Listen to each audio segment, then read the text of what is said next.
ప్రియమైన దేవుని బిడ్డలకు ప్రభు అయిన యేసుక్రీస్తు నామమునందనములండి. ప్రియులారా, గత పాఠములో మనము యెహోవా ద్రాక్ష తోటను గూర్చి తెలుసుకున్నాం. ఈరోజు బండ మీద కట్టిన ఇల్లు, ఇసుక మీద కట్టిన ఇంటిని గూర్చిన విషయాలు మనం కొన్ని విషయాలు తెలుసుకుందామండి. మత్తయి సువార్త 7వ అధ్యాయము 15వ వచనం నుంచి మనం పరిశీలన చేసినట్లయితే, అబద్ధ ప్రవక్తలను గూర్చి జాగ్రత్త పడుడి. వారి గొర్రె చర్మము వేసుకొని మీ యొద్దకు వత్తురు, కానీ లోపల వారి క్రూరమైన త్రోడేళ్ళు. వారి ఫలముల వలన మీరు వారిని తెలుసుకొందురు. ముండ్ల పొదలలో ద్రాక్షాత పండ్లైనను, పల్లేరు చెట్లను అంజూరపు పండ్లైనను కోయుదురా? అలాగుననే ప్రతి మంచి చెట్టు మంచి ఫలములను ఫలించును. పనికిమాలిన చెట్టు కాని ఫలములను ఫలించును. మంచి చెట్టు కాని ఫలములు ఫలింపనేరదు. పనికి మాలిన చెట్టు మంచి ఫలమును ఫలింపనేరదు. మంచి ఫలములను ఫలింపని ప్రతి చెట్టు నరకబడి అగ్నిలో వేయబడును. ప్రియులారా, ఇక్కడ మనం గమనించినట్లయితే అబద్ధ ప్రవక్తలను గూర్చి జాగ్రత్త పడుడని ప్రభువారు ఇక్కడ చెప్పుచూ ఏమంటూ అంటున్నారంటే, అబద్ధ ప్రవక్తలు గొర్రె చర్మం వేసుకొని మీ యొద్దకు వత్తురు. కానీ అంటే గొర్రె చర్మం అంటే పైకి మంచివారిలాగా కనిపిస్తా ఉంటారు. అలాగే దేవుని బిడ్డలలాగే కనిపిస్తా ఉంటారు. కానీ వారి లోపల క్రూరమైన త్రోడేళ్ళు ఉంటాయంట. ఎలా ఉంటాయి అనేసనంటే, మీరు కనుక్కుంటారు అని ప్రభువారు చెప్తూ ఉంటున్నారు. మంచివారేంటి? చెడ్డవారెవరు? దేవుని యొక్క బిడ్డలెవరు? దేవుని బిడ్డలు కాని వారెవరు? దేవుని యొక్క సత్యమైన వాక్యాన్ని ప్రకటించే వారెవరు? అసత్యమైన వాక్యాన్ని ప్రకటించే వారెవరో మీరు తెలుసుకోవాలంటే ఈ మాటలు చెప్తూ ఉంటున్నారు. మంచి చెట్టు చెడ్డ ఫలాలను ఇయ్యదు గదా! చెడ్డ చెట్లు మంచి ఫలాలను ఇవ్వరు గదా! ఇవ్వవు గదా! అలాగే మీరు కూడా గమనించండి. మంచిది మంచి పంటలనే ఇచ్చిద్ది. చె చెడు చెట్టు చెడు పంటనే ఇచ్చిద్ది. అట్లాగే మీరు అందుకనే మంచివారెవరు అంటే దేవుని యొక్క వాక్యాన్ని ఉన్నది ప్రకటించేవారెవరు? అక్రమమైన మాటలతో ప్రకటించేవారెవరో మీరు తెలుసుకోవాలంటే, మీరు వారి యొక్క మాటలను బట్టి, వారి యొక్క పనులను బట్టి మీరు తెలుసుకోవచ్చు. ఎట్లాగా అనేసనంటే, ప్రభువా ప్రభువా అని నన్ను పిలుచు ప్రతివాడును పరలోకంలో ప్రవేశింపడు, కానీ పరలోకమందున నా తండ్రి చిత్తము చేయువాడే ప్రవేశించును. చూడండి, ప్రభువా ప్రభువా పిలిచిన ప్రతివాడు గూడా పరలోక రాజ్యంలో ప్రవేశింపడు. ప్రభువా ప్రభువా అని ప్రార్థించేవాడు, ప్రభువా ప్రభువా అని పనిచేసేవాడు ఎవరు కూడా అందరూ కూడా పరలోక రాజ్యంలో ప్రవేశింపరు. మరి ఎవరు ప్రవేశిస్తారంటే, తండ్రి అయిన దేవుని చిత్తం ఏదైనదో అది చేయువాడు మాత్రమే ప్రవేశిస్తారు అని ప్రభువారు ఇక్కడ చెప్తూ ఉంటున్నారు. నా తండ్రి చిత్తము చేయువాడే ప్రవేశించును. ఆ దినమందు అనేకులు నన్ను చూచి, ప్రభువా ప్రభువా, మేము నీ నామమున ప్రవచింపలేదా? నీ నామమున దెయ్యములను వెళ్ళగొట్టలేదా? నీ నామమున అనేకమైన అద్భుతములు చేయలేదా? అని చెప్పుదురు. అప్పుడు నేను మిమ్మును ఎన్నడూనూ ఎరుగను. అక్రమము చేయు వారలారా నా యొద్ద నుండి పొండని వారితో చెప్పెను. ఇక్కడ ప్రభువారు అంటూ ఉంటున్నారు. తీర్పు దినాన ప్రభువారు రెండవ రాకడలోకొచ్చినప్పుడు అందరినీ దేవుని యొక్క సంగమును తీసుకొని వెళ్ళినప్పుడు తీర్పు దినాన తీ ప్రభువు సన్నిధిలో నిలబడినప్పుడు వీరందరూ అంటూ ఉంటారంట. ఎవరు? ప్రభువా ప్రభువా, మేము నీ నామమున ప్రవచించలేదా? మీ నామమున దయ్యాలను వెళ్ళగొట్టలేదా? మీ నామమున అనేకమైన అద్భుతములు చేయలేదా? అనేసని అంటూ ఉంటారంట. మరి వీరందరూ దేవుని యొక్క నామమున అద్భుతాలు చేశారంట. దేవుని నామమున దయ్యాలను వెళ్ళగొట్టారంట. దేవుని నామాన ప్రవచనాలు చెప్పారంట. కానీ ప్రభువారైతే ఏమంటున్నారు? అక్రమము చేయువారలారా నా యొద్ద నుండి పొండని చెబుతూ ఉంటున్నారు. ఇక్కడ పైనుంచి మనం ఇందాక చదువుకున్న రీతిగా అబద్ధ ప్రవక్తలు అంటే ఎవరో మీరు తెలుసుకోవాలి అని నేను చెప్పుచున్నాను అంటున్నాడు. అబద్ధ ప్రవక్తలు ఎలా ఉంటారు? మంచి చెట్టు మంచి పంటనే ఇచ్చిద్ది. పిచ్చి చెట్టు పిచ్చి పంటనే ఇచ్చిద్ది. మీరు వారి యొక్క ఫలాలను బట్టి మీరు గమనించి మీరు తెలుసుకోండి అని ప్రభువారు చెప్పుతూ ఉంటున్నారు. అయితే ఇక్కడ వీళ్ళు ఎవరు? ఈ యొక్క పిచ్చి చెట్టు, పిచ్చి ఫలాలనిచ్చేవాళ్ళు. పిచ్చి ఫలాలనిచ్చేవాళ్ళు ఏమంటున్నారంటే, ప్రభువా, ప్రభువా, మీ నామాన మేము అద్భుతాలు చేశామే, మీ నామమున దెయ్యాలు వెళ్ళగొట్టామే, మీ నామమున అనేకమైన ప్రవచనాలు ప్రవచించామే అనేసని చెప్తూ ఉంటున్నారు. మరి దేవుడి నామాన ఇవన్నీ చేసినప్పుడు దేవుడైతే ఏమంటున్నాడు? అక్రమము చేయువారలారా నా యొద్ద నుంచి పొండి అనేసని చెప్తూ ఉంటున్నాడు. మరి ఇన్ని కార్యాలు చేసినప్పుడు వీళ్ళు అక్రమాలు ఎందుకని చేస్తున్నట్లు? అక్రమం చేయువారలారా ఎందుకని అంటున్నారు? అంటే ఈ అద్భుతాలు గాని, ప్రవచనాలు గాని ఇక్కడ ఎందుకు వస్తుంది విషయం అంటే, వీళ్ళు మంచి ఫలాలను ఫలించేవాళ్ళు కాదు అనటానికి ఇదే మనకు సాదృశ్యం అవుతుంది. ఇక్కడేమంటున్నారు? మంచి ఫలాలు ఫలించేవారైతే ఇలా ఉంటారు. చెడ్డ ఫలాలను ఫలించేవారైతే ఇలా ఉంటారు అని ప్రభువారు చెప్పుచూ ఉంటున్నారు. ఇక్కడైతే వీళ్ళేమంటున్నారంటే, మీ నామమున ఈ యొక్క కార్యములన్నీ జరిగించాము అంటున్నారు. ప్రభువారైతే మీరు అక్రమము చేయువారలారా నా యొద్ద నుంచి పొండి అంటున్నాడు. అంటే మీరు నా నామమున ఈ కార్యములు చెయ్యలేదు అంటున్నారు ప్రభువారు. వీళ్ళైతే మీ నామమునే మేము ఈ అద్భుతాలు, ఆశ్చర్యకార్యాలు ఇవన్నీ చేస్తున్నాము అంటున్నారు. ప్రభువారైతే అది అక్రమము. ఆ విధముగా మీరు చెయ్యవద్దు. నా నామమున మీరు చెయ్యలేదు అని ప్రభువారు ఇక్కడ అంటూ ఉంటున్నారు. అయితే అప్పుడు నేను మిమ్మును ఎన్నడును ఎరగను. అక్రమము చేయువారలారా నా యొద్ద నుంచి పొండి అనేసని రేపు తీర్పు దినాన అంటూ ఉంటున్నారు. అయితే మరి ప్రభువారు ఏమంటున్నారు? వాళ్ళ మధ్య ఉన్న వాదనేంటంటే, ఈ విధమా అద్భుతాలు జేయటం, దయ్యాలను వెళ్ళగొట్టటము, రోగాలు స్వస్థపరచటము, కొబ్బరి నూనెలు రాయటాలు ఇట్లాంటి ఈ కార్యాలన్నీ కూడా దేవుని దృష్టిలో అక్రమము అని ప్రభువారు స్వయంగా చెబుతూ ఉంటున్నారు. న్యాయముగా చేసేవాళ్ళైతే ఇలాగ అవసరం లేదు అనేసని చెప్తూ ఉంటున్నారు. ఎందుకని మరి అయితే బైబిల్‌లో అద్భుతాలు, ఆశ్చర్య కార్యాలు జరగలేదా అనేసని మనం చూచినట్లయితే జరిగినవి.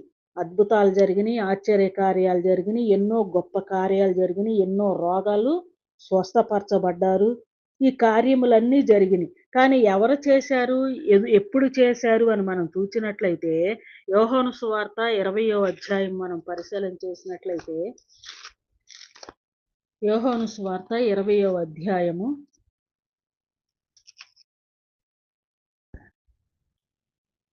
30, 31 వచనాలు మనం చదువుదామండి. మరియు అనేకమైన ఇతర సూచక క్రియలను యేసు తన శిష్యుల ఎదుట చేసెను. అవి ఈ గ్రంథమందు వ్రాయబడి ఉండలేదు కానీ, యేసు దేవుని కుమారుడైన క్రీస్తు అని మీరు నమ్మునట్లు నమ్మి ఆయన నామమందు జీవము పొందునట్లు ఇవి వ్రాయబడినవి. యేసుక్రీస్తు వారు ఎన్నో కార్యాలు చేశారు. ఎన్నో అద్భుతాలు, ఎన్నో ఆశ్చర్య కార్యాలు చేశారు. చనిపోయిన 4 రోజుల క్రితం సమాధి చేయబడిన వారిని లేపారు. నీళ్ల మీద నడిచారు, నడిపించారు. నీళ్ల మీద ఎవరైనా నడుస్తారా? నడిచారు ఆయన, నడిపించారు. ఇలాంటి ఎన్నో అద్భుతాలు, రోగాలు, పుట్టుకతో ఉన్న గుడ్డివారిని, ఇంకా ఎన్నో అద్భుతాలు, ఎన్నో కార్యాలు చేశారు. ఇవన్నీ అన్ని గ్రంథంలో రాయబడి ఉండలేదంట. కొన్ని మాత్రమే వ్రాయబడింది. ఇంతకాయన ఇన్ని కార్యాలు ఎందుకు చేశారు అనేసనంటే, యేసుక్రీస్తు వారు దేవుని కుమారుడని ఆ సర్వ సమాజమంతా కూడా నమ్మాలి అని ఆయన దేవుని కుమారుడని నమ్మునట్లుగా ఆయన ద్వారా ఇన్ని అద్భుతాలు, ఆశ్చర్య కార్యాలు చేయగలిగారు దేవుడు. ఆయన దేవుని కుమారుడని నమ్మునట్లు ఇన్ని అద్భుతాలు, ఆశ్చర్య కార్యాలు ఆయన చేశారు. అసలు ముందు ఆయన ఎవరు? జీవము కలిగిన దేవుని కుమారుడు. ఆయన దేవునితో సమానుడు, గొప్పవాడు. ఈ సర్వ సృష్టిలో ఆయన ఉన్నాడు. ఆయన లేకుండా ఏదీ జరగలేదు. అంత గొప్పవాడైన దేవుడు కుమారునిగా ఈ లోకములకు మానవుల యొద్దకు వచ్చినప్పుడు ఆయన దేవుడని, దేవుని కుమారుడని సర్వ సమాజము సకల మానవాళ్ళందరూ నమ్మాలి అంటే, ఆయన ద్వారా ఇలాంటి గొప్ప కార్యాలు జరిగితే గాని అందరి దృష్టి ఆయన వైపు మళ్ళిద్ది. అందరూ ఆయనను చూస్తారు. ఆయన కార్యములు చూస్తారు, వింటారు. ఆయన్ని అర్థం చేసుకుంటారు. ఆయన దేవుని కుమారుడని నమ్ముతారు. అందుకనే దేవుని కుమారుడని నమ్మునట్లుగా ఆయన ద్వారా అన్ని కార్యములు చేయబడినవి. మరికి తర్వాత ఎవరు చేశారు అనేసనని మనం చూచినట్లయితే, ఇంకా ఎవరు చేశారు, ఎట్టి అద్భుతాలు, ఆశ్చర్యకార్యాలు మనం చూచినట్లయితే, హెబ్రీయులకు రాసిన పత్రిక రెండవ అధ్యాయము, హెబ్రీయులకు రాసిన పత్రిక రెండవ అధ్యాయం మనం చూచినట్లయితే,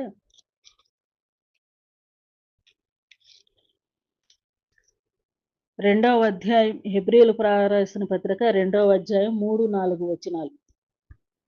ఇంత గొప్ప రక్షణ మనము నిర్లక్ష్యము చేసిన ఎడల ఎలాగ తప్పించుకుందుము? అట్టి రక్షణ ప్రభువు బోధించుట చేత ఆరంభమై, దేవుడు తన చిత్తానుసారముగా సూచక క్రియల చేతను, మహత్కార్యముల చేతను, నానా విధములైన అద్భుతముల చేతను, వివిధములైన పరిశుద్ధాత్మ వరములను అనుగ్రహించుట చేతను, వారితో కూడా సాక్ష్యమిచ్చుచుండగా వారిని ఆహ్, సాక్ష్యమిచ్చుచుండగా వినిన వారి చేత మనకు దృఢపరచబడెను.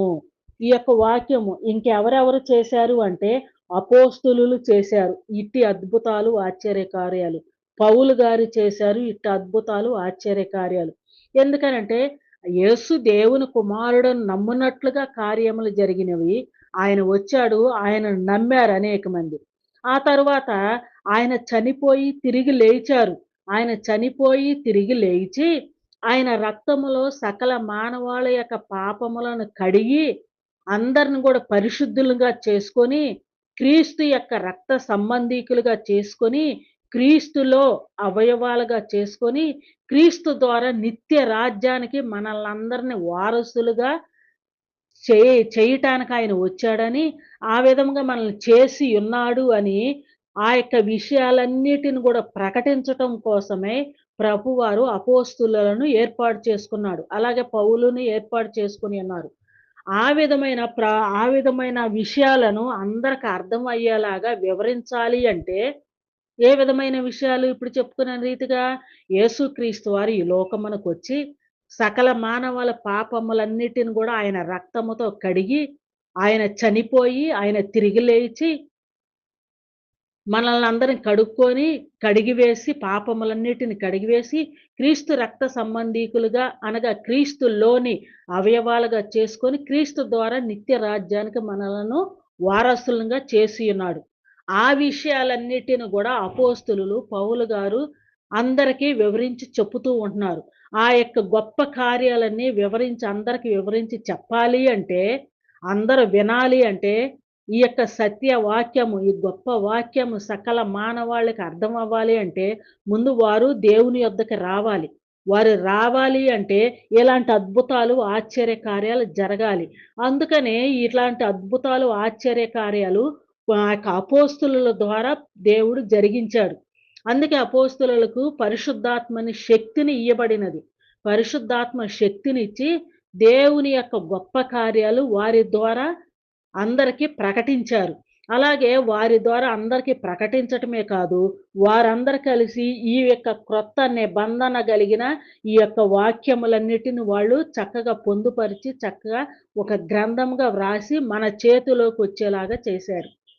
ఈ యొక్క క్రొత్త నిబంధన గ్రంథమంతయు కూడా వాళ్ళు రాసినది. అపోస్తులులు పౌలు గారు రాశారు. వాళ్ళు ఈ విధముగా వాక్యమంతటిని గూడా దేవుని యొక్క ప్రణాళిక అంతటిని గూడా అలనాడు ప్రవక్తలందరూ ప్రవచించిన ఆ ప్రవచనాలన్నిటిని గూడా క్రీస్తు ద్వారా నెరవేర్చబడినవని, ఆ యొక్క గొప్ప విషయాలన్నిటిని గూడా అపోస్తులులు అందరికీ వివరించి చెప్పుకుంటూ, ఇంకా అప్పటి కాలంలో ఉన్నవారికి, తర్వాత కాలంలో రాబో వారికి అందరికి కూడా అర్థం అవ్వటం కోసమై ఈ యొక్క గొప్ప క్రొత్త నిబంధన గ్రంథాన్ని వాళ్ళు వ్రాయాలి కనుకనే వాళ్ళ చేత అద్భుతాలు, కార్యాలు చేయబడినవి. ఆ తర్వాత వారి చేత కార్యములు చేసుకుంటూ వాళ్ళు వాక్యాన్ని స్థిరపరిచారు. వాక్యం దేవుని యొక్క ప్రణాళిక మొత్తాన్ని వాళ్ళు వివరించి చెప్పేశారు. చక్కగా ఒక గ్రంథంగా వాళ్ళు తయారు చేసేసి, సిద్ధపరిచేసి మనకిచ్చేశారు. కనుక వాక్యం స్థిరపరచబడినది. వాక్యం స్థిరపరచబడినది గనుకనే ఇంకా దేవుని యొక్క ప్రణాళికంతా మన చేతిలో ఉన్నది.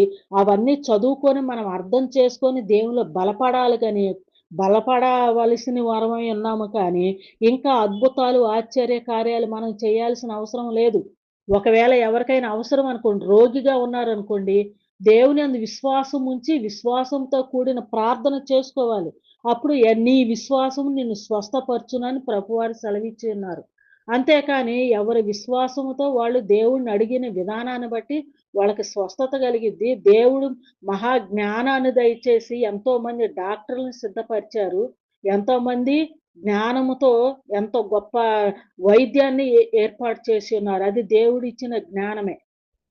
ఆ విధముగా ఈ ప్రకృతి సంబంధమైన శరీరాన్ని బాగు చేయటం కోసమై ప్రకృతి సంబంధమైన డాక్టర్‌లని దేవుడు సిద్ధపరిచి ఉన్నాడు. అలాగే ఇంకా స్వస్థత కావాలంటే ఆ మందులన్నీ వాడుకుంటూ ప్రార్థన చేసుకొని, ఈ మందులు సక్రమంగా పనిచేసి పూర్తిగా స్వస్థత కలగాలని దేవునందు విశ్వాసముంచి ప్రార్థన చేసుకొని మందులు వాడుకోవాలి. అంతేకానీ ఈ విధముగా అద్భుతాలు ఇయన్నీ ఇప్పుడు అవసరం లేదు. వాక్యం స్థిరపరచబడినది. మళ్ళీ చూద్దాం హెబ్రీ పత్రిక 2వ అధ్యాయం 3, 4 వచనాలు. ఇంత గొప్ప రక్షణను మనం నిర్లక్ష్యము చేసిన ఎడల ఎలాగ తప్పించుకుందుము? ఇట్టి రక్షణ ప్రభువు బోధించుట చేత ఆరంభమై ఏ రక్షణ అండి? ఇట్టి రక్షణ ప్రభువు బోధించుట చేత ఆరంభమయి దేవుడు తన చిత్తానుసారంగా సూచక క్రియల చేత, మహత్కార్యముల చేత, నానా విధములైన అద్భుతముల చేత, వివిధములైన పరిశుద్ధాత్మ వరములను అనుగ్రహించుట చేతను వారితో కూడా సాక్ష్యమిచ్చుచుండగా వినిన వారి చేత మనకు దృఢపరచబడినది. దృఢపరచబడెను.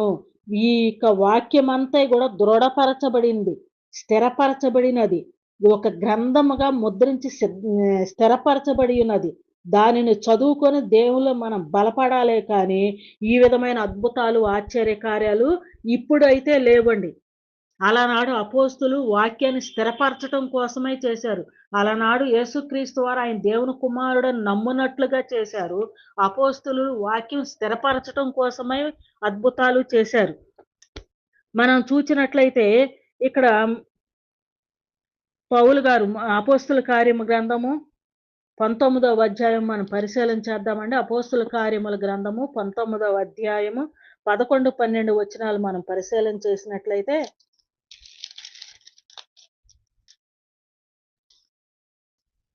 మరియు దేవుడు పౌలు చేత విశేషమైన అద్భుతములను చేయించెను. అతని శరీరమునకు తగిలిన చేతి గుడ్డలైనను నడికట్టైనను రోగుల యొద్దకు తెచ్చినప్పుడు రోగములు వారిని విడిచెను, దయ్యములు కూడా వదిలిపోయెను. చూడండి ఎట్లాంటి కార్యాలు జరిగాయి అంటే వాక్యం స్థిరపరిచే సమయంలో పౌలు గారు ఉన్నారు.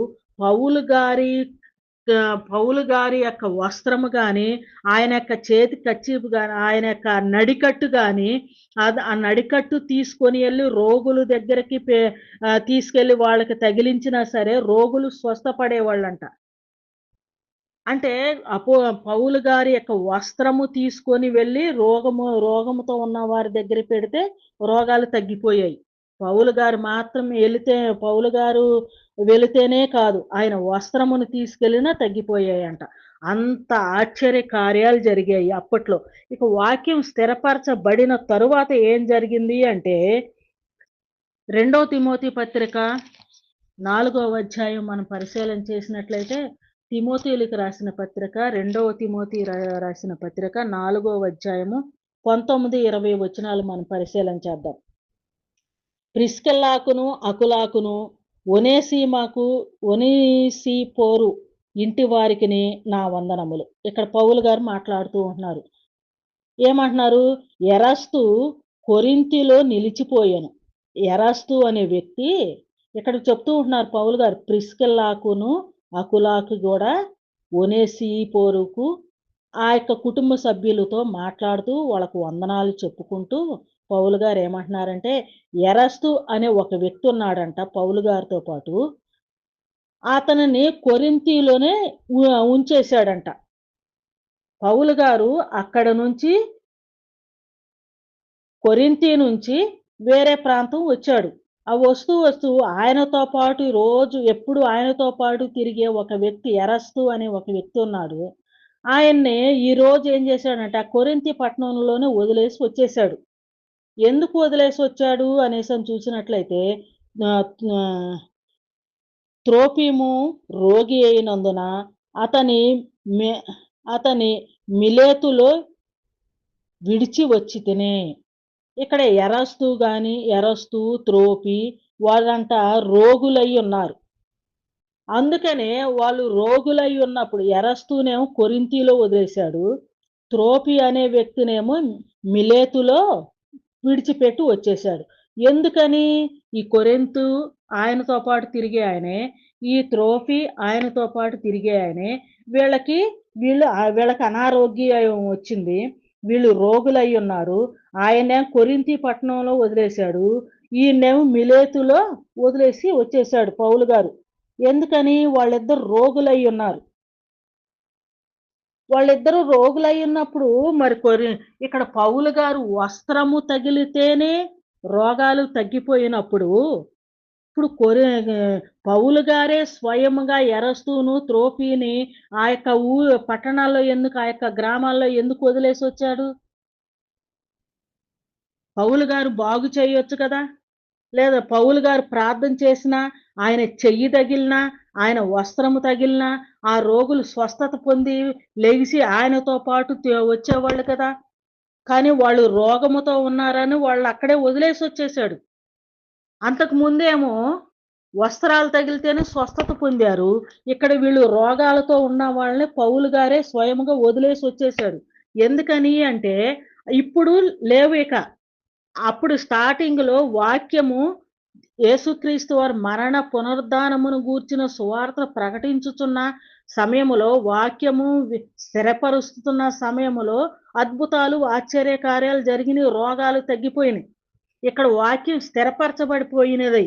అయిపోయిందింక. వాక్యం అంతా కూడా స్థిరపరచబడింది. అన్ని విషయాలు అందరికి తెలిసిపోయినాయి. సంఘాలు బలపడుతున్నాయి. వాక్యం అందరికి అర్థమైంది. ఇక ఏమైపోయినాయి? ఈ అద్భుతాలు నిలిచిపోయినాయి. ఈ అద్భుతాలు నిలిచిపోయినాయి. ఈ స్వస్థతలు ఆగిపోయినాయి. అవసరమైతే హాస్పిటల్‌కెళ్ళి చూయించుకోవాలి. అంతేగాని ఈ యొక్క పౌలు గారు ప్రార్థన చేస్తేనో, పౌలు గారు వస్త్రం వేస్తేనో, పౌలు గారి యొక్క నడికట్టేస్తేనో స్వస్థతలు జరగట్ల. ఆదిక మా స్టార్టింగ్‌లో జరిగినవి ఆ వాక్యం స్థిరపరచబడిన తర్వాత ఈ స్వస్థతలన్నీ ఆగిపోయినాయి. కనుక ఈ విధముగా అక్కడే ఆగిపోయినాయి. ఆరంభంలో ఎలాంటి కార్యాలు జరిగినాయో, వాక్యం స్థిరపరచబడిన తర్వాత ఎలాగ నిలిచిపోయినవో, ఈ పౌలు గారి యొక్క జీవిత సంఘటనలోనే మనకు అర్థమవుతున్నాయి. అక్కడేమో నడికట్టు తగిలితే స్వస్థత కలిగినవి. ఇక్కడ పౌలు గారే స్వయంగా వాళ్ళు రోగులుగా ఉన్నారని వారిని విడిచిపెట్టేసి వచ్చినట్లుగా మనం చూస్తూ ఉంటున్నాం. ఎందుకని అనేసనంటే వాక్యం స్థిరపరచబడింది గనుక అద్భుతాలు, ఈ యొక్క స్వస్థతలు ఇవన్నీ ఆగిపోయినవి. కనుక ఇప్పుడు అవి లేవు. ఇప్పుడు అలాంటివి జరగటలేదు. కనుకనే ఇప్పుడు ఎవరైనా ఈ వాక్యం స్థిరపరచబడిన తర్వాత ఇప్పుడు ఎవరైనా అద్భుతాలు, ఈ యొక్క ఆశ్చర్య కార్యాలు ఇలాంటివి ఏమైనా చేసినట్లయితే, ఇలాంటి వారినేమంటున్నారు ప్రభువారు? అక్రమము చేయువారు అనేసని అంటూ ఉంటున్నారు. అక్రమము చేయువారు వీరు. ఎవరు? ఈ రోగాలు స్వస్థపరుస్తున్నాను, అద్భుతాలు జేస్తున్నాను, ఆశ్చర్య కార్యాలు జేస్తున్నాము, ఇలాంటివన్నీ చెప్తూ ఉంటున్నారు కదా! వీళ్ళందరంట ఎవరు? అక్రమము చేయువారు. ఎందుకంటే క్రమమైన పద్ధతి వాళ్ళకి తెలీదు. వాక్యము స్థిరపరచబడక ముందు అద్భుతాలు జరిగినాయి. వాక్యం స్థిరపరచబడిన తర్వాత అద్భుతాలు ఆగిపోయినాయి. కానీ ఇప్పుడు వీళ్ళు అద్భుతాలు చేస్తున్నాము, దెయ్యాలను వెళ్ళగొడుతున్నాము అంటున్నారు. ఇది క్రమమైన పద్ధతి కాదు. ఇది అయిపోయింది కాలాన్ని ఇప్పుడు వీళ్ళు ఈ విధముగా చెప్తూ ఉంటున్నారు. ఈ దేవుని చిత్తమైన ఇప్పుడు జరిగే ఈ కార్యాలన్నీ ఇవి దేవుని చిత్తమైనవి కావు. దేవుని ప్రణాళికలో ఉన్నవి కావు గనుకనే ఇది అక్రమమైన పద్ధతి. కనుకనే దేవుడేమని చెప్తూ ఉంటున్నాడంటే, మంచి చెట్టు మంచి ఫలాలనిచ్చిద్ది. చెడ్డ చెట్టు చెడ్డ ఫలాలనిచ్చిద్ది. కనుక ఇప్పుడు ఈ కాలములోనైతే ఈ అద్భుతాలు లేవు. వీళ్ళు ఈ కార్యములు మేము చేస్తున్నామని చెప్తున్నారు గనక, వీళ్ళు చెడ్డ ఫలాలు. వీళ్ళు చెడు చెట్లు గనక చెడ్డ ఫలాలనిస్తారు గనక మీరు నమ్మవద్దు. వీళ్ళు అక్రమము చేయువారు. కనుక రేపు తీర్పు దినాన వీళ్ళని మీరెవ్వరో నాకు తెలీదని నేనంటాను. కనుక ఈ కార్యములు చేసేవారిని మీరెవ్వరు గూడా నమ్మవద్దు. వీళ్ళు అక్రమము చేయువారు అని ప్రభువారే స్వయముగా చెప్పుతూ ఉంటున్నారు. కనుక మనము ఇవన్నీ గూడా స్వస్థతలు ఇవన్నీ కావాలంటే దేవుని యందు విశ్వాసం ఉంచాలి. దేవుడి కార్యాలు జరుగుతారు. అంతేగాని ఎవరో దగ్గరికి వెళితే ఎవరో ఏమి చేయలేరు. నీ విశ్వాసము నిన్ను స్వస్థపరచును. నీవు గనక ఎవరికి వాళ్ళే మీకేదైనా కావాలంటే మీరు విరిగి నలిగిన హృదయం కలిగి దేవుని సన్నిధిలో దేవుని సన్నిధిలో హృదయపూర్వకంగా దేవుని సన్నిధిలో నీకు కార్యం జరిగిస్తారు. అంతేగాని పలానా వ్యక్తి దగ్గరికెళితే ఈ కార్యం జరిగిద్ది, ఆ కార్యం జరిగిద్దని ఆ మాట అనేది లేనే లేదు. ఇలాగెవరైనా చెప్పినట్లయితే వారు అక్రమంగా చేయుచున్నారు. అలాంటి అక్రమమైన మార్గంలో ఎవరో కూడా నడవవద్దు అని ఇక్కడ ప్రభువారు సెలవిస్తూ ఉంటున్నాడు. ఇంకా ఇక్కడేమంటున్నారండి, కాబట్టి నా మాటలు విని వాటి చెప్పున చేయు ప్రతివాడు బండ మీద తన ఇల్లు కట్టుకొనిన బుద్ధిమంతుని పోలియుండును. నా మాటలు విని నా మాటలు విని ఈ అద్భుతాలు, ఆశ్చర్య కార్యాలు చేస్తానన్న వాళ్ళందరూ కూడా అక్రమమైన మార్గములో నడుచుతున్నారు. ఇది దేవుని చిత్తము కాదు. కనుక నా మాటలు నమ్మి ఇలాంటి వారిని మీరు నమ్మవద్దు అనే విషయాన్ని నేను చెప్తున్నాను గనక, నా మాట నమ్మిన వారైతేనే ఎలాంటి వారి మాటలు నమ్మొద్దు. వీళ్ళందరూ అక్రమమైన వారు గనక, నా మాటను మీరు వినినట్లయితే మీరు బండ మీద తన ఇల్లును కట్టుకొనిన బుద్ధిమంతుని పోలిన వారై ఉంటారు. ఎవరిని నమ్మొద్దు? ఈ అద్భుతాలు చేస్తున్నామన్న వాళ్ళనెవ్వరిని నమ్మొద్దు. ఎందుకంటే ఈ కాలములో అవి లేవు. వాక్యం స్థిరపరచబడినది. దేవుని యొక్క మాటలు స్వయంగా మన చేతిలోనికి వచ్చి ఉన్నవి. కనుక ఈ అద్భుతాలతో మనకి పని లేదు అని ప్రభువారు స్వయంగా చెప్పారు. కనుక నా మాట నమ్మండి. నా మాట నమ్మినట్లయితే బండ మీద తన ఇల్లు కట్టుకొనిన బుద్ధిమంతుని పోలి ఉంటారు. లేదా వారి మాటలను గనక మీరు నమ్మినట్లయితే ఇసుక మీద తన ఇల్లు చూద్దామండి. 24 వచనం. కాబట్టి నా మాటలు విని వాటి చొప్పున చేయు ప్రతివాడు బండ మీద తన ఇల్లు కట్టుకొనిన బుద్ధిమంతుని పోలియుండును. వాన కురిసెను, వరదలు వచ్చెను, గాలి విసిరి ఆ ఇంటి మీద కొట్టెను గాని దాని పునాది బండ మీద వేయబడిన కనుక అది పడలేదు. కనుక వాన వచ్చినా, వరదలు వచ్చినా అంటే ఎన్ని శ్రమలు వచ్చినా, ఎన్ని ఇరుకులు, ఇబ్బందులు, ఏ శోధనలు వచ్చినా సరే దేవుని మాట యందు మీరు విశ్వాసం ఉంచి మీకేదైనా కావాలంటే మీరే దేవుణ్ణి అడగండి. దేవుణ్ణి అడగటానికి ఏం మొహమాటమే లేదు. మన తల్లిదండ్రులకి ఏది కావాలంటే మన తల్లిదండ్రులని ఎలా అడుగుతామో మీరు కూడా అలానే అడగండి. మన ఆత్మీయ తండ్రి ఆయన. మీకేది ప్రార్థన చేయటువంటి ప్రత్యేకమైన అదొక ఆహ్, పాఠమేమి కాదు. నేర్చుకోవాల్సిందేమి లేదు.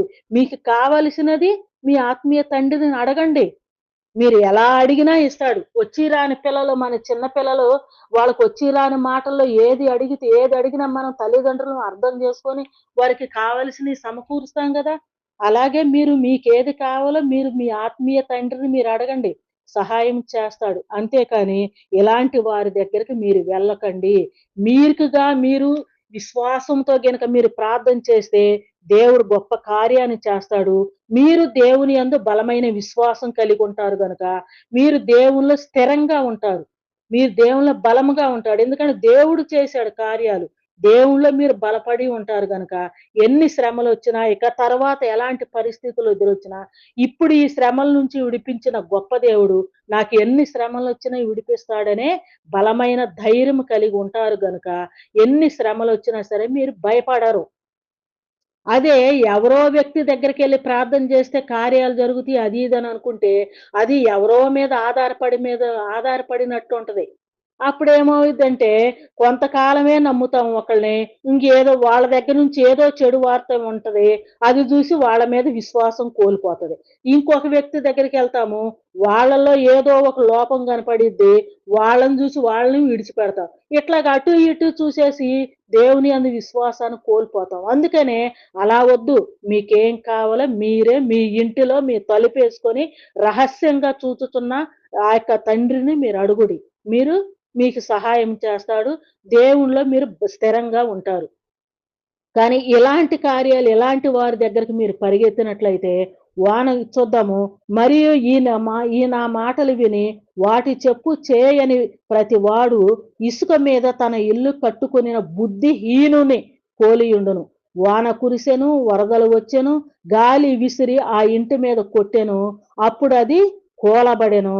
దాని పాటు గొప్పదని చెప్పెను. అందుకని ఇక్కడ ఏమంటున్నారు అనేసనంటే, ఈ విధముగా ఎవరో మీద ఆధారపడినట్లయితే రకరకాలుగా మనం ఆ విశ్వాసాన్ని కోల్పోతాము. ఇంకా శ్రమలు, ఇరుకులు, ఇబ్బందులు ఏమైనా వచ్చినప్పుడు వానదలొచ్చినా, వరదలొచ్చినా అంటే ఇంకా వేరు వేరు సమస్యలు ఏమైనా వచ్చినప్పుడు మనం విశ్వాసాన్ని కోల్పోతాము. దేవునిలోంచి మనం తొలగిపోతాము. అప్పుడు దేవుని యొక్క సహాయం ఉండదు. ఎవరి తోడు మనకుండదు. మన శ్రమల్లో మనం కృంగిపోయి, కృషించిపోయి చనిపోతాము. ఆ వానలొచ్చి, వరదలొచ్చి కొట్టుకొని పోతాం. అందుకని మీరు ఇలాంటి వారిని నమ్మొద్దు. ఈ రోజుల్లో ఈ అద్భుతాలు, దెయ్యాలు వెలగొట్టటాలు, రోగాలు స్వస్థపరుస్తారు, గుడ్డివాళ్ళని, కుంటివారిని బాగు జేయటాలు, ఎవరో వచ్చి చేయటాలు ఇలాంటివి లేవు. నీ దేవుని యొక్క వాక్యము నీ చేతిలో ఉన్నది. నీవు చదువుకో. దేవుని యందు విశ్వాసం ఉంచు. ఏం విశ్వాసం ఉంచాలి? దేవుని కుమారుడైన యేసుక్రీస్తు వారు ఈ లోకమునకొచ్చారు. నా పాప శాప భారము ఆ విధముగా ఉండి పాపముతో ఉండి చనిపోతే నిత్య నరకానికి వెళ్ళిపోతాను. కానీ యేసుక్రీస్తు వారు వచ్చి నా పాప భారమంతా ఆయన మీద వేసుకొని, ఆయన శరీరమంతా కూడా నలగగొట్టబడి, ఆయన శిక్షను భరించాడు. ఆయన చనిపోయాడు. నా బదులు ఆయన చనిపోయాడు. ఆయన నరక యాతన అనుభవించాడు.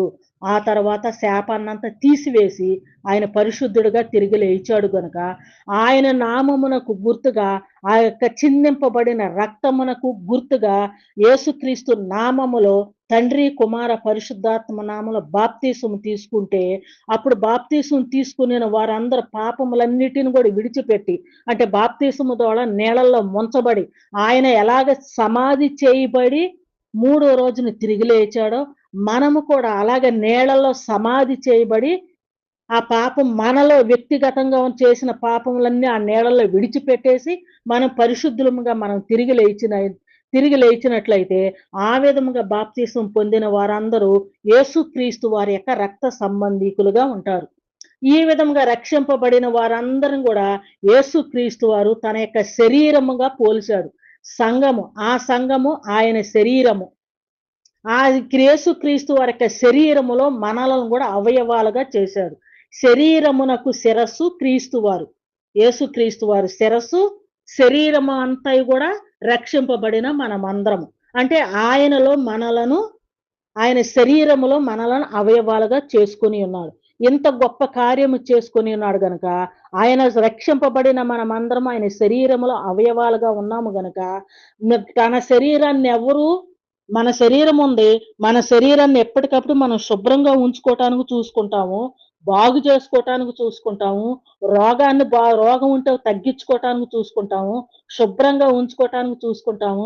ఆరోగ్యకరంగా ఉంచుకోవటానికి చూసుకుంటాం. అలాగే మనం కూడా క్రీస్తు యొక్క శరీరముల అవయవాలం గనుక, ఆ క్రీస్తు ప్రభువారు కూడా ఆయన శరీరమై ఉన్న మనల్ని ఎప్పుడు కూడా క్షేమంగా ఉంచటానికి చూస్తూ ఉంటాడు.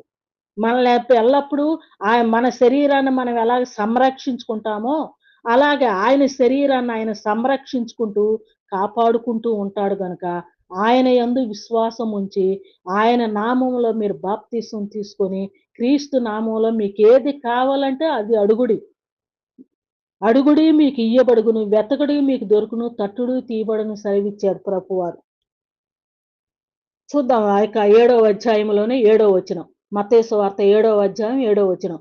అడుగుడి మీకియ్యబడును, వెతకుడి మీకు దొరుకును, తట్టుడి మీకు తీయబడును. అడుగు ప్రతి వాడును పొందును, వెదకు వారికి దొరుకును, తట్టువారికి తీయబడును. మీలో ఎవరికైనాను తన కుమారుడు తను రొట్టెను అడిగిన ఎడల వానికి రాతినిచ్చునా? మీ కుమారుడు ఎవడైనా చేపను అడిగితే పావునిస్తాడా? ఇవ్వరు కదా! అలాంటప్పుడు మనం ఆయన పిల్లలమై ఉన్న, ఆయన రక్త సంబంధులమై ఉన్న మనకి ఏది కావాలంటే, మనం రొట్టె కావాలంటే రాయినివ్వడు కదా! అలాంటి గొప్ప దేవుడు, ప్రాణాన్నే ఇచ్చిన దేవుడు, ఇలాంటి కార్యాలు మన అవసరతలో ఉంటే మనకు సహాయం చేయడా?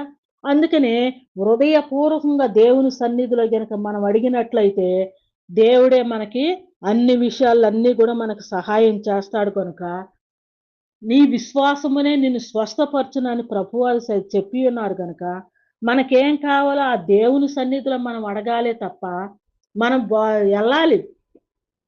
దేవుని సన్నిధికెళ్ళాలి, సంగమునకెళ్ళాలి, దేవుని యొక్క వాక్యాన్ని నేర్చుకోవాలి. బోధకులు బోధిస్తా ఉంటారు. వాక్యాన్ని మనం ఇంకనూ నేర్చుకొని, వాక్యంలో మనం బలపడాలి, స్థిరపడాలి. అంతేకాని ఎవరో ప్రార్థన చేస్తే మనకేదో జరిగిద్దని కాదు. ప్రార్థన చేపిచ్చుకోవాలి. తప్పేమి లేదు. వాళ్ళు పెద్దవాళ్ళు, వాక్యములో అనుభవులు కనుక ప్రార్థన చేస్తారు. పెద్దవారిని గౌరవించాలి. పెద్దవారు ఆశీస్సులిస్తారు. అట్లాగే వారు ప్రార్థన చేస్తారు. అంతేకాని అట్లా ప్రార్థన చేయించుకో, ఆ తర్వాత ముఖ్యంగా నీవు ప్రార్థన చేసుకో. నీ విశ్వాసమే ఎక్కువగా స్వస్థత కలిగిద్ది. ఆ విధంగా ప్రార్థన చేసుకో, పెద్దవారితో ప్రార్థన చేయించుకో. అంతేకాని ఈ విధముగా పలానా దగ్గరికి వెళితేనే రోగం తగ్గిద్ది, పలానా దగ్గరికెళ్తే ఇది ఎవరి మీదో ఎయబాక నీ విశ్వాసం. నీ విశ్వాసం నీ దగ్గరే ఉంచుకొని, నీ విశ్వాసంతో దేవుణ్ణి అడుగు.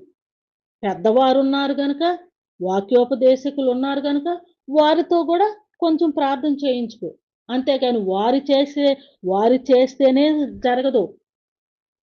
వారిని గౌరవించి ప్రార్థన చేయించుకోవాలి తప్ప, వారి ప్రార్థన చేస్తే జరిగిద్దని కాదు. నీవు ప్రార్థన చేసుకుంటే జరిగిద్ది. నీ విశ్వాసం నిన్ను స్వస్థతగా జరిగిద్ది. అందుకని నీ విశ్వాసం ఎవరి మీద ఉంచాలి? ఆ యొక్క బోధకుల మీద కాదు నీ విశ్వాసము. దేవుని మీద నీ విశ్వాసం ఉంచాలి. దేవుడు నాకు కార్యము జరిగిస్తాడని నీ విశ్వాసముతో నమ్మాలి. నీవు ప్రార్థన చేసుకో. సేవకులతో ప్రార్థన చేయించుకో. అంతేకాని సేవకులు చేస్తేనే జరిగిద్ది కాదు. దేవుడు మాత్రమే కార్యము చేయగలడు. ఆ విధముగా నీవు వాక్యములో దేవునిలో బలపడి స్థిరపడినట్లయితే, నీవు జీవితాంతం ఎప్పుడు ఎలాంటి సమస్యలొచ్చినా, నేను దేవుని యందు విశ్వాసం ఉంచి ప్రార్థన చేసుకున్నాను. దేవుడు నాకు ఈ కార్యమును జరిగించాడు. ఇంకెప్పుడు నన్ను విడవడు కనుక, నన్ను విడవడు, ఎడబాయని దేవుడు నాకు తోడున్నాడని బలమైన, స్థిరమైన విశ్వాసం కలిగి దేవునిలో ఉన్నప్పుడు, దేవుడు ఎలాంటి సమస్యల నుంచని విడిపిస్తాడు. మనం కూడా ఎలాంటి వచ్చినా సరే, దేవుని యందు మనం విశ్వాసం ఉంచుతాం గనక, మనం దేవునిలో స్థిరముగా ఉంటాం. ఆ విధముగా బండ మీద తన ఇల్లు కట్టుకొనిన వారు, అంటే క్రీస్తు అనే బండ మీద నీ విశ్వాసాన్ని స్థిరపరచుకో. క్రీస్తు అనే బండ మీద నీ విశ్వాసాన్ని స్థిరపరచుకో. మత్తయి సువార్త ఒక్క మాట చదువుకొని ముగించుకుందామండి. మత్తయి సువార్త 16వ అధ్యాయము. మత్తయి సువార్త 16వ అధ్యాయము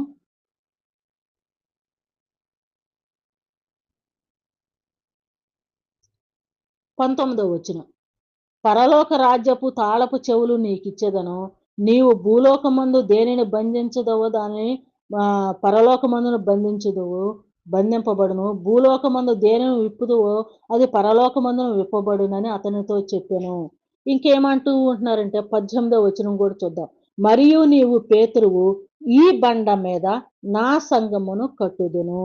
ఏ బండ? ఈ బండ మీద నా సంఘమును అనేక సార్లు చెప్పాను. క్రీస్తు అనే బండ మీద ఆయనే స్వయముగా ఆయన సంఘమును కట్టుచూ ఉన్నాడు. క్రీస్తు అనే బండ మీద ఆయన తన సంఘమును కట్టి ఉన్నాడు. ఆ బండ ఏది? పునాది అయిన బండ ఏది అని మనం చూసినట్లయితే, మొదటి కొరింథీయులకు రాసిన పత్రిక 10వ అధ్యాయము, 10వ అధ్యాయం 5వ వచనములో ఆ బండ క్రీస్తే. ఆ బండ క్రీస్తే. ఏ బండ? నీవు విశ్వాసం ఉంచిన, బండ మీద తన ఇల్లు కట్టుకొనిన వాని ఆ ఆ, బండ మీద తన ఇల్లు కట్టుకొనిన వాడు బుద్ధిమంతుడని చెప్పుకున్నాం కదా.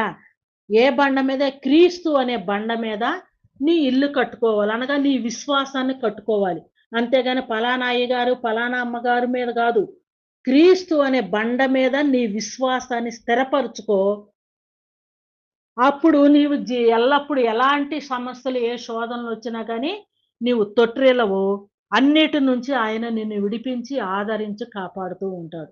కనుక క్రీ ఎవ్వరి మీద కాదు, క్రీస్తు అనే బండ మీద నీ యొక్క విశ్వాసాన్ని స్థిరపరచుకొనవలసినదిగా ప్రభు పేరట మనవి చేస్తూ, దేవుని వాక్యాన్ని చక్రముగా అర్థం చేసుకోవలసినదిగా మనవి చేస్తూ ఈ నా మాటలు ముగిస్తూ ఉన్నానండి. షేర్ చేయండి, సబ్స్క్రైబ్ చేయండి, లైక్ చేయండి. అందరికీ వందనములు. వాక్య